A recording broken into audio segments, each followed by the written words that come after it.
एक बार फिर आपका स्वागत है। सत्ता का संघर्ष लगातार जारी है। 7वें फेज के लिए मतदान अब भी चल रहा है। 57 सीटों के लिए लोग अपने घरों से निकल रहे हैं। आखिरी के 30 से 29 मिनट बाकी है। अगर अभी तक आपने वोट नहीं किया तो जाकर पहले वोट कास्ट करके आइए। इस बीच जो बड़ी खबर है, जो अपडेट्स है, वो भी भारत एक्सप्रेस आपको बता दे। अब से कुछ देर पहले इंडिया अलायंस की बैठक हुई मल्लिकार्जुन खड़गे की आवाज पर, जो कि खत्म हो गई और इसके बाद एक प्रेस कॉन्फ्रेंस की गई। खड़गे ने एक बड़ा दावा किया, एग्जिट पोल डिबेट्स में हम हिस्सा लेने वाले हैं। साथ ही उन्होंने कहा कि 295 से ज्यादा सीटें इंडिया अलायंस को मिलने वाली है, यानी 4 जून को इंडिया अलायंस की सरकार का गठन होने वाला है।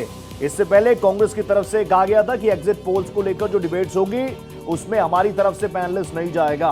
पवन खेड़ा साहब हो गए, कई कांग्रेस के वरिष्ठ नेताओं ने इसको अपने सोशल मीडिया पर साझा किया था। लेकिन उसके बाद मीटिंग आज हुई इंडिया अलायंस की, कई मसलों पर बातचीत हुई। इंडिया अलायंस के कई प्रमुख चेहरे मल्लिकार्जुन खड़गे की आवास पर मौजूद रहे। तस्वीरें भारत एक्सप्रेस आपको दिखा रहा है।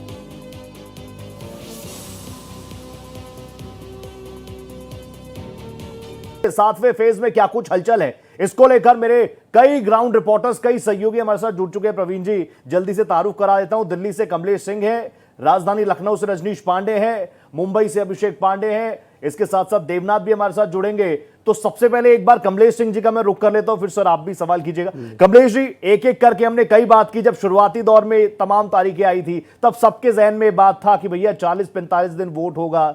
1 phase, 2 phase, 3 phase, 4 phase, 5 phase, 6 phase और आज 7वां, और अब ज्यादा नहीं 35 से 40 मिनट बाकी है, जब सबसे बड़े लोकतांत्रिक देश, मदर ऑफ डेमोक्रेसी इसको हम कह रहे हैं, वहां पर यह सबसे बड़ा पर्व संपन्न हो जाएगा।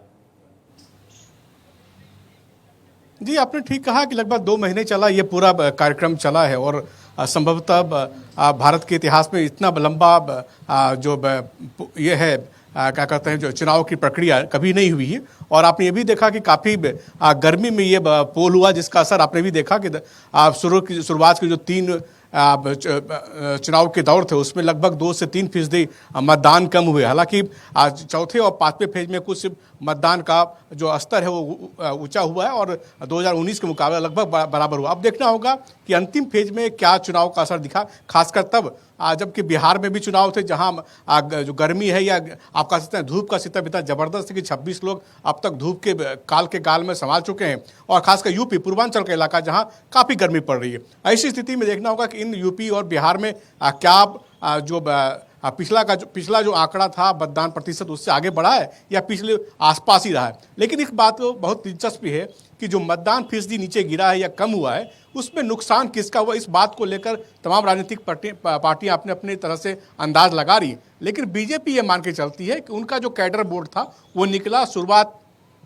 के पहले फेज में बीजेपी निकालने में कामयाब हुई, इसलिए उनका जो वोट प्रतिशत उसमें गिरावट नहीं होगी, ये उनका दावा है। अब देखना होगा हकीकत क्या है। हालांकि ये 4 को जानकारी मिल पाएगी, लेकिन हालांकि मल्लिकार्जुन खड़गे ने भी एक दावा कर दिया। उन्होंने एग्जिट पोल से पहले ही 294 का आंकड़ा बता दिया है इंडिया अलायंस के लिए।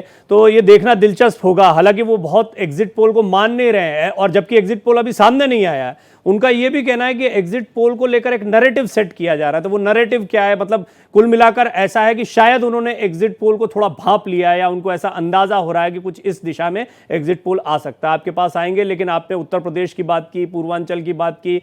रजनीश हमारे साथ लखनऊ से मौजूद हैं, और उत्तर प्रदेश इसलिए भी महत्वपूर्ण है क्योंकि सत्ता का रास्ता यहां से गुजरता है। 80 सीटें हैं, सबसे ज्यादा सीटों और 7 चरणों में यहां पर चुनाव हुआ है। और हमने जो आप जिस घटना की बात कर रहे हैं वो मिर्जापुर और सोनभद्र में ही देखी, जहां पर मौतें तक हो गई, गर्मी इस स्तर पर पड़ रही थी। वाराणसी से देवनाथ भी जुड़ेंगे, लेकिन आप मुझे रजनीश बताएं कि उत्तर प्रदेश में ओवरऑल एक एनालिसिस छोटी सी आपसे चाहूंगा कि उत्तर प्रदेश के इन 80 सीटों पर जब चुनाव हुए तो उसके पहले का माहौल और अब जब अंतिम चरण भी समाप्त हो गया है उसके बाद की स्थिति, आपको कोई फर्क दिखाई देता है कि चरण दर चरण जो बदलाव आए उसमें किसके हौसले बुलंद हुए, किसके हौसले पस्त हुए, इसका कोई अंदाजा? देखिए प्रवीण, चूंकि ग्राउंड जीरो पर हमने घुमा, लोगों से मुलाकात किया, जैसे जैसे जिस चरण में जिसकी अधिकता रही उन्होंने दावा किया। जैसे कि आपने कुछ देर पहले मल्लिकार्जुन खड़गे का प्रेस सुन रहे थे, जैसे कि उन्होंने दावा किया 294 सीटें आ रही है। कुछ दिन पहले प्रेस कॉन्फ्रेंस भी हुई थी जिसमें अखिलेश यादव वो खुद शरीक हुए थे, जिसमें उस बार भी दावा किया गया था कि 294 के पार हम होंगे। लेकिन आप जिस चक्र की बात किया, जिस चरण की बात किया कि लोगों का टोन बदलता रहा। जैसे हम अगर यादव लैंड की बात करें, यादव लैंड में चूंकि वहां बेदावी पे चुनाव हो रहा था, फिरोजाबाद में चुनाव हो रहा था, सैफई में चुनाव हो रहा था, तो कुल मिला के वो गढ़ था जहां समाजवादियों का गढ़ बोला जाता है, यादव लैंड बोला जाता है, बैटल ऑफ यादव लैंड का उसका नाम दिया गया था। तो कुल मिला के अगर जहां आज चुनाव हो रहा है पूर्वांचल की अगर हम बात करें तो 2019 की चर्चा भी जरूरी हो जाती है। 2019 के इन सीटों पे जब चुनाव हुआ था तो महज 1 सीटें बसपा के खाते में गई थी। अफजाल अंसारी चुनाव जीते थे, वहां मनोज सिन्हा को करारी शिकस्त मिली थी। जी, क्योंकि आज जो बदलते समीकरण है, जिस तरह कह सकते हैं कि इंड अलायंस और इंड अलायंस के साथ मुसलमान है, ओबीसी है, यादव है, तो कुल मिला के अपने अपने दावे प्रति दावे जरूर है। लेकिन भारतीय जनता पार्टी के जो अब कह सकते हैं यहाँ के रणनीतिकार है, लोकल स्तर पे जो रणनीति बनाते हैं पार्टी में, उन्होंने कहीं ना कहीं माना कि हम 20 से 25 सीटों पे मजबूत फाइट कर रहे हैं अपोजिशन के नेताओं से। अपोजिशन में बसपा नहीं, कांग्रेस और समाजवादी पार्टी के कैंडिडेट मजबूत चुनाव लड़ रहे हैं। हालांकि इसके इतर जरूर समाजवादी पार्टी के अगर वर्करों से बात करेंगे, नेताओं से बात करेंगे, तो कहीं ना कहीं उनकी बॉडी लैंग्वेज बता रही है कि 2019 से हमारा बेहतर होगा परफॉर्मेंस। मतलब साफ है कि 30 से 35 सीटें वो भी जीतते हुए उनको लग रहा है कि 30 से मिनिमम हम 30 सीटें चुनाव जीतेंगे। अपने अपने दावे हैं, इसलिए मैं बार बार कह रहा हूं कि कुछ देर पहले भूपेंद्र चौधरी से बात हो रही थी तो उन्होंने कहा कि देखिए वो जो आंकड़ा है 2019 का जो परिणाम का आंकड़ा है उसके करीब हम रहेंगे या उसके इतर जाएंगे। जी रजनीश, आपने ये एक बात जो अभी मैं आपसे पूछना चाह रहा था कि क्या रिवाइज कर रहे हैं सब अपने आंकड़ों को, और मैं जानता हूं अभी मौसम कैसा है ये बताएं पहले तो लखनऊ में।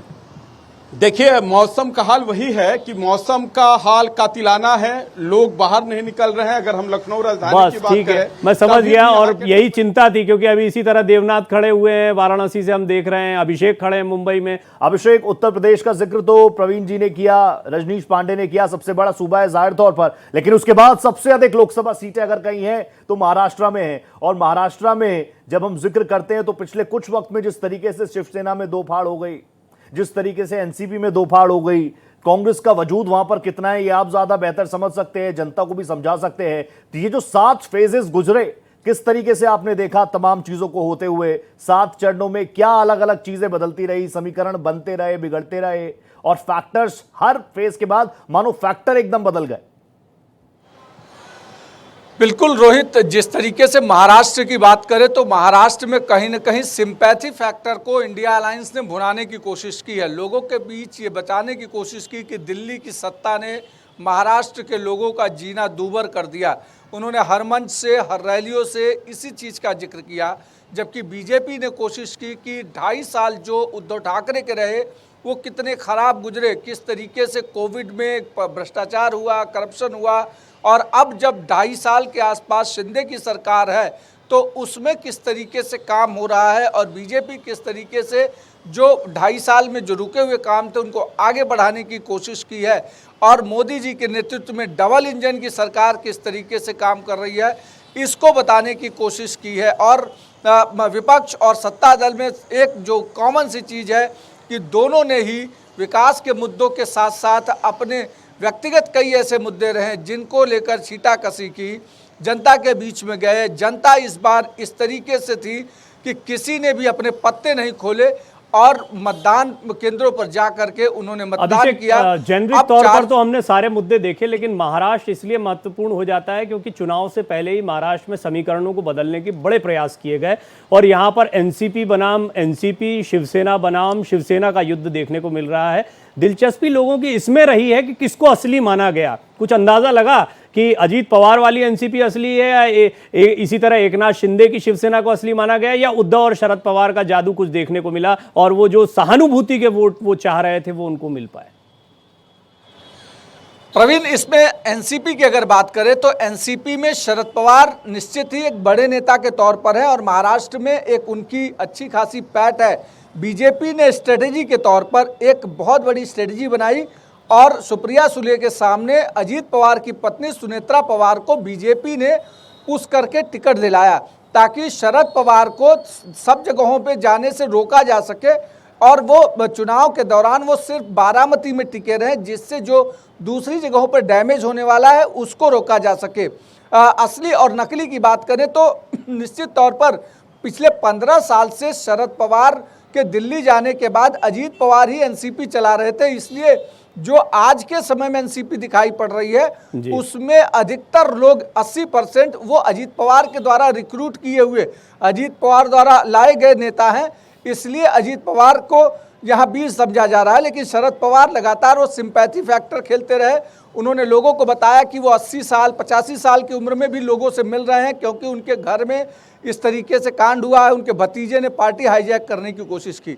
शिवसेना की बात करें तो शिवसेना में निश्चित तौर पर उद्धव ठाकरे बीस पड़े, क्योंकि एकनाथ शिंदे की जो गंभीरता होनी चाहिए थी वो गंभीरता नहीं थी और लोगों के बीच में जरूर गए, रीचेबल नेता के तौर पर रहे, लेकिन मुस्लिम वोट बैंक जो रहा वो कहीं ना कहीं उद्धव ठाकरे आप बड़ी इंपॉर्टेंट बात कह रहे हैं। देखिए अभिषेक, जो एनालिसिस अपनी रख रहे हैं वो इसलिए महत्वपूर्ण है क्योंकि भारतीय जनता पार्टी को हो सकता है इस समीकरण से फायदा मिले, लेकिन एकनाथ शिंदे को इंडिविजुअली या उन जो शिवसेना है, असली शिवसेना जिसको बीजेपी भी कहती है, उसको कितना फायदा होगा ये देखने वाली बात होगी। हॉट सीट, सबसे हॉट सीट अगर टेम्परेचर के लिहाज से भी देखें और आज के अंतिम चरण के लिहाज से भी देखें तो वो बनारस रही है, वाराणसी रही है। देवनाथ लगातार वहां पर अलग अलग जगहों पर गए हैं, गली कूचो तमाम जगहों पर उन्होंने लोगों से बातचीत की है, तो वहां का मिजाज समझा जा सकता है। देवनाथ बड़ा दिलचस्प रहा था, एक तरफा मुकाबला यहां पर माना जाता है और यह माना जाता है कि प्रधानमंत्री मोदी के सामने क्या टक्कर होगी बनारस में, लेकिन जब अजय राय का रोड शो निकलता है तो लोगों की जबरदस्त भीड़ देखने को मिलती है। थोड़ा अंदाजा बताइए, आप इतने दिनों से वाराणसी में हैं, क्या लोगों का मिजाज रहा और क्या कोई टक्कर जैसा माहौल यहां पर रहा? और मैं चाहूंगा पूर्वांचल के बारे में बात हो, मिर्जापुर, सोनभद्र, वाराणसी, आजमगढ़, इन तमाम क्षेत्रों के एक एनालिसिस आप रखें। बिल्कुल प्रवीण, मैं दो तीन बातें हैं जो बहुत दिलचस्प हैं, बहुत महत्वपूर्ण है। बनारस की जब भी बात होती है तो प्रधानमंत्री मोदी के तौर पर एक ऐसा प्रत्याशी वहाँ पर खड़ा मिलता है जहाँ पर बनारस की जनता के लिए कोई बहुत समस्या नहीं है। लेकिन जब अजय राय से बात होती है तो वो क्या कहते हैं? वो कहते हैं कि हम जीत रहे हैं। गठबंधन का भी यही हाल है कि पूरे उत्तर प्रदेश में भारत एक्सप्रेस की टीम लगातार सभी जगह गई, लगभग सभी गलियों में हम घूमे, लोगों से हमने बात की, उनके मन को टटोला और समझने की कोशिश की कि इस बार माहौल का है। तो सीधी सी बात यह है कि लोग इस बार खुले मन से अपनी बात कहते हुए दिखाई दिए, सबसे बड़ी बात। और दूसरी सबसे बड़ी बात यह है कि अगर आप पूर्वी उत्तर प्रदेश की बात करें तो मुख्यमंत्री योगी आदित्यनाथ का एक बड़ा प्रभाव इस एरिया में देखा जा सकता है और इसके चलते भी सीटें काफी हद तक प्रभावित हो सकती हैं।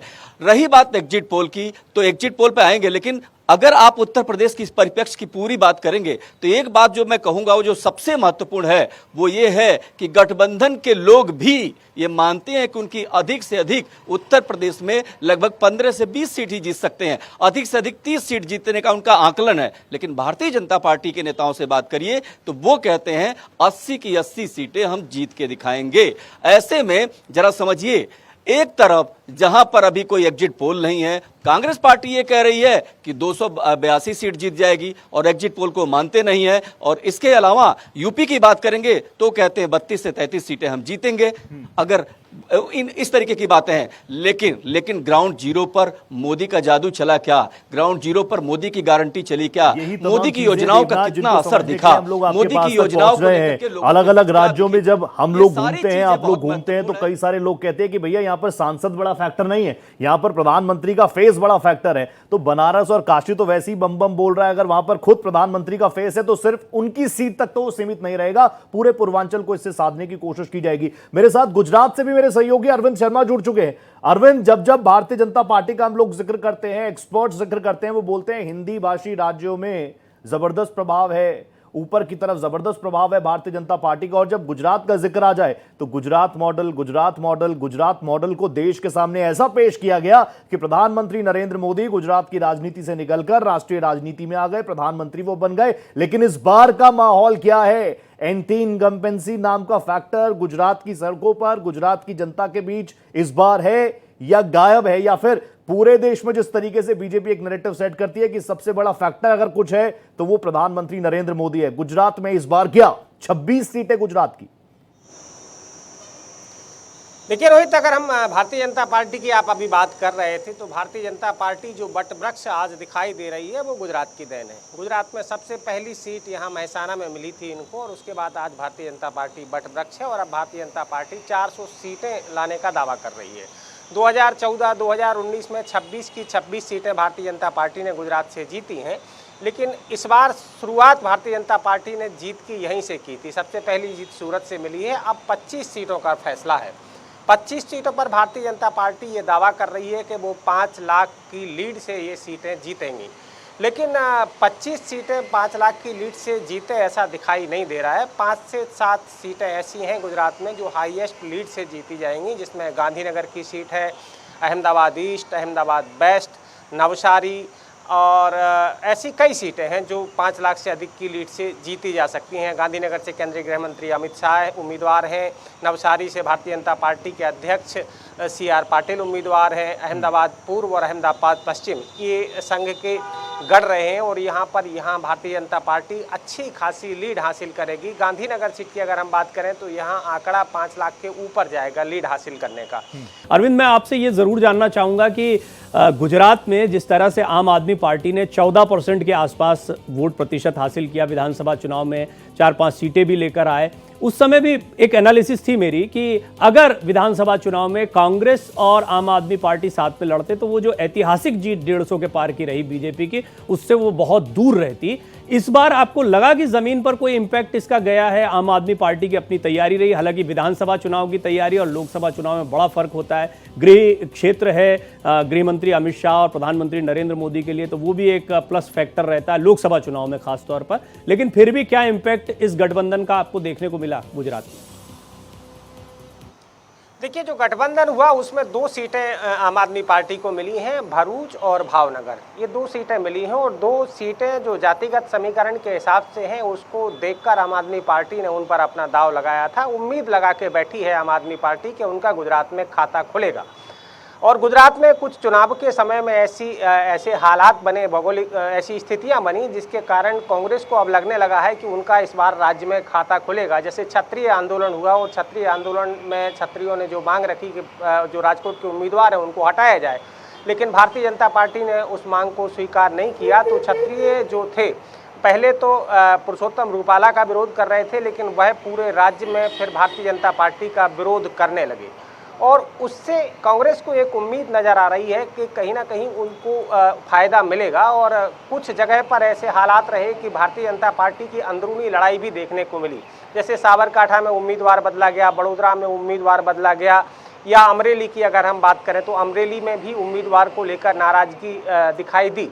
तो इस बार जो हालात हैं वो प्रवीण जी ऐसे नज़र आ रहे हैं कि शायद भारतीय जनता पार्टी इस बार क्लीन स्वीप ना कर पाए गुजरात में, और कांग्रेस कम से कम 2 सीटों पर अपनी उम्मीद लगाकर बैठी है कि वो 2 सीटों पर अपना खाता खोलेगी। उनमें बनासकांठा एक सीट है और दूसरी सीट आणंद है। तो कांग्रेस का एक अपना दावा है, हालांकि वो दावा तो 10 से 11 सीटों का कर रहे हैं, लेकिन 7-8 सीटें गुजरात में इस बार ऐसी रहेंगी कि जिन पर मुकाबला कड़ा दिखाई देगा। उनमें भरूच की अगर हम बात करें तो भरूच सीट भी होगी। वहाँ जो आम आदमी पार्टी की तरफ से चैतर वसावा मैदान में हैं, वो युवा हैं, विधायक हैं और जातिगत समीकरण भी वहाँ का कुछ ऐसा है, तो उस सीट पर भी टक्कर दिखाई दे सकती है। इसके अलावा हम आणंद की बात करें तो आणंद सीट पर भी टक्कर दिखाई दे रही है, बनासकांठा में टक्कर दिखाई दे रही है, साबरकांठा में टक्कर दिखाई दे रही है, जामनगर में भी कमोबेश कुछ ऐसे ही हालात हैं। इसके अलावा जूनागढ़ में भी भारतीय जनता पार्टी की अंदरूनी कलह दिखाई दी थी। तो 5 से 7 सीटें गुजरात में ऐसी हैं कि जहां पर मुकाबला कड़ा होगा। हार जीत का जो फासला होगा वो कम मार्जिन पर होगा, बहुत कम मार्जिन पर होगा। जहां 5 लाख लीड से जीतने का दावा किया जा रहा था वो शायद नहीं होगा। 5 से 7 सीटें राज्य में ऐसी रहेंगी जो भारतीय जनता पार्टी 5 या 7 लाख की लीड से जीत पाएगी। और दूसरी तरफ एंटी इनकम्बेंसी भी एक अपना फैक्टर है। ये आपने बड़ी महत्वपूर्ण बात अरविंद कही है यहाँ पर। देखिए रोहित, एक बहुत समझने जैसी बात है कि भारतीय जनता पार्टी ने टारगेट अपने सामने बड़ा रखा है और उसमें कहा जाता है कि एक चीज़, एक कन्विक्शन को बार बार दोहराइए तो आप उसको हासिल कर सकते हैं। जब हम 270 जीतेंगे कहा था तो हम जीत के आए, और उसके बाद में अपने दम पर जीत कर आएंगे। पहली बार पूर्ण बहुमत अपने दम पर लाई बीजेपी 2009 में। 2014 में कहा 300 पार करेंगे, हमने पार कर लिया। हम 400 पार करेंगे। तो कन्विक्शन है जो बीजेपी बार बार सामने रखती है। लेकिन अब व्यवहारिक धरातल पर जब आते हैं तो जैसे अरविंद ने एक अच्छी एनालिसिस रखी, क्योंकि वो गुजरात की सियासत को बड़े ज़मीनी स्तर पर जानते हैं, कि आम आदमी पार्टी और कांग्रेस का एक फैक्टर विधानसभा चुनाव में चल सकता था। अभी कहना बड़ा मुश्किल है कि क्या उसका कोई इंपैक्ट जनता पर जाएगा इस तरह के गठबंधन का, क्योंकि उस समय पर मैं जानता हूं, मैंने देखा भी वहां पर कि जमीन पर किस तरह से आम आदमी पार्टी ने अपने काडर को मजबूत करने का प्रयास किया था। लेकिन बहुत सारे लोग फिर छिटकते चले गए लोकसभा और विधानसभा चुनाव में। बहुत ज्यादा बड़ी जीत जो है भारतीय जनता पार्टी की देखने को मिली। निश्चित तौर पर आम आदमी पार्टी का कार्यकर्ता इस बात से उत्साहित था कि राष्ट्रीय पार्टी का दर्जा दिलाने में आम आदमी पार्टी को गुजरात की ये जीत और यहां का वोटिंग परसेंटेज बहुत ज्यादा काम आया था। यहां पर करीब 14% वोट लेना और 14% वोट भी गुजरात पे लेना, ये बहुत बड़ी कामयाबी के तौर पर देखा गया। कहना बड़ा मुश्किल होगा कि इस बार गुजरात की जनता के मन में क्या चल रहा था, लेकिन ये बात सही है कि चुनौतीपूर्ण रहने वाला है गुजरात, क्योंकि क्लीन स्वीप करना, सभी की सभी सीटें जीतना इस बार एक चैलेंजिंग बात रहेगी। हाँ, ये हो सकता है कि मुकाबला क्लोज हो, कम मार्जिन के साथ में कुछ सीटें निकलती दिखाई दें। दूसरी तरफ बिहार और उत्तर प्रदेश जैसे दो महत्वपूर्ण राज्य है जहां पर मामला हम देखते हैं कि थोड़ा सा फंसा हुआ नजर आ रहा है। कमलेश, मैं आपको इसमें चर्चा में शामिल करना चाहूंगा, क्योंकि दिल्ली ही नहीं, आप देश की राजनीति में भी एक अच्छी पकड़ रखते हैं, समझ रखते हैं। थोड़ा ये बताएं कि इस बार ये जो 400 का आंकड़ा था, ये कहीं रिवाइज होता दिखाई दे रहा है बीजेपी की तरफ से, या एक इंपैक्ट, एक साइकोलॉजिकल इंपैक्ट डालने के लिए इसको बार बार दोहराया गया कि हम तो बड़ी जीत की तरफ जा रहे हैं, तो फिर छोटी जीत या 300 का आंकड़ा पार करना तो कोई बड़ी बात रह ही नहीं जाती। प्रधानमंत्री से ही पूछा गया था, प्रधानमंत्री ने इसका जवाब दिया कि ये बीजेपी के लिए नारा नहीं है, संकल्प है। तो देखिए बीजेपी, आपको याद होगा कि हर बार बीजेपी एक टारगेट सेट करती है और टारगेट अचीव करने के लिए दिन रात काम करती है। और आप जब पूरा पैटर्न देखेंगे पूरा चुनाव का, तो आप पहले 3 फेज का पैटर्न देखें तो उसमें आप बीजेपी किन विषयों को उठा रही थी। बीजेपी उसमें खुद प्रधानमंत्री विकास की बातें कर रहे थे, विकासशील भारत के, विकसित भारत की कल्पना कर रहे थे और अपनी तमाम योजनाओं को गिना थे। लेकिन जैसे ही 3rd फेज के बाद कांग्रेस का मैनिफेस्टो आया है, बीजेपी ने ट्रैक चेंज किया और बीजेपी को लगा कि जो वो चाहते थे, जो पिच वो चाहते थे खेलने के लिए, वो पिच कांग्रेस ने उनको दे दिया है। और तीसरे फेज के बाद पूरा ट्रैक चेंज हुआ। तो ऐसी स्थिति में बीजेपी, जब जिस भी नेता से हमारी बात होती है, तो मैंने ये भी पूछा कि आपने 400 का टारगेट कैसे रखा, क्या आप मध्य प्रदेश में, राजस्थान में, बिहार में, उत्तर प्रदेश में और इसके अलावा महाराष्ट्र में, कर्नाटक में, जो आप मैक्सिमम जा चुके हैं, खासकर कर्नाटक में मैक्सिमम जा चुके हैं, तो उससे कितना टारगेट अचीव कर लें। तो उनका जवाब सीधा सा आता है कि देखिए, हम उड़ीसा में बेहतर करने जा रहे हैं, वेस्ट बंगाल में बेहतर करने जा रहे हैं, और आप देखेंगे कि जो कमोबेश जो सीटें हमारी हैं उसको हम रिटेन करेंगे। लेकिन फिलहाल ये स्थिति दिखाई नहीं पड़ती, जो मेरी जानकारी वो स्थिति नहीं है बिल्कुल। और बीजेपी सरकार बना देगी। हालांकि बीजेपी का एक कॉन्फिडेंस था तमिलनाडु में एआईएडीएमके की जगह को वो भर पाएंगे, जो वैक्यूम क्रिएट हुआ है जयललिता के जाने के बाद उसको भर पाएंगे। पश्चिम बंगाल में पहले से बेहतर प्रदर्शन कर पाएंगे। जो मुद्दे उठे उससे भी बहुत साफ हो गया कि पश्चिम बंगाल में बड़ा फोकस है, और एक वो जो पोलराइजेशन वाले जितने बयान आते हैं वो कहीं ना कहीं इन जगहों को टारगेट करके रखे जाते हैं। आपका बहुत बहुत धन्यवाद कमलेश, जानकारियां देने के लिए। अरविंद, आपका बहुत बहुत धन्यवाद।